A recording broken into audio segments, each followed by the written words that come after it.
This is my nutritional experiment on minerals. For example, salt. Salt comes from two main sources, seawater and sodium chloride mineral called halite, also known as rock salt.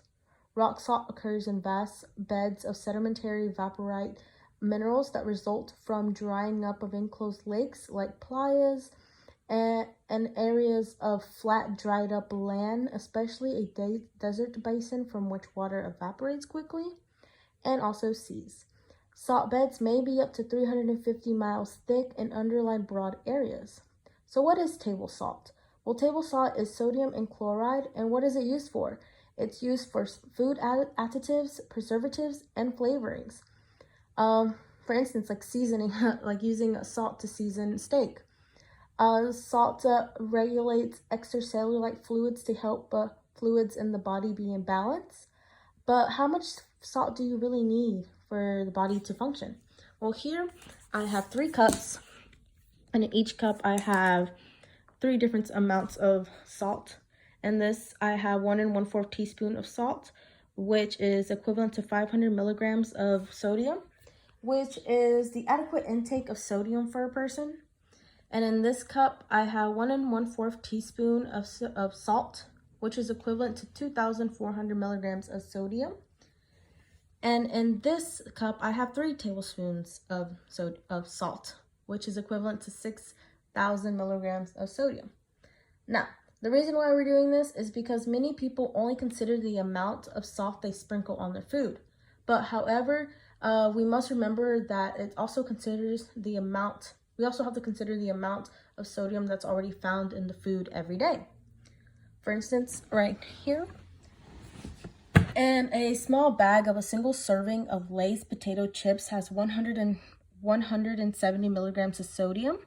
1 slice of regular bologna has 209 milligrams of sodium. 2 slices of white bread has 340 milligrams of sodium. And 1 serving of Campbell's tomato soup has 480 milligrams of sodium. If we add this all together, for lunch, we have consumed about 1,199 milligrams of sodium. And if we compare that to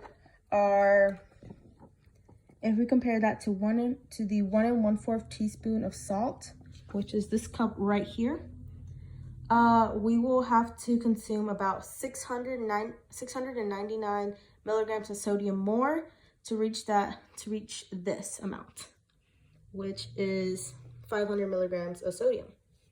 And then if we compare our consumption of sodium at lunch to the 1 1/4 teaspoon, we will have to consume about 1,201 milligrams of sodium to reach the upper limit amount of 2,400 milligrams of sodium.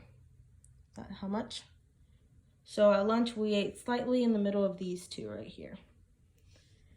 And then if we compare the 1,199 milligrams of sodium consumed at lunch to the 3 tablespoons of a daily intake the typical daily intake for a person, we will have to consume about 4,801 milligrams of sodium to reach the daily intake for a person, which is about 6,000 milligrams. And this just shows how much sodium can add up fast and how much a typical person gets a day, the upper amount of sodium we should get, and the adequate amount. Okay, and this concludes my experiment. Thank you.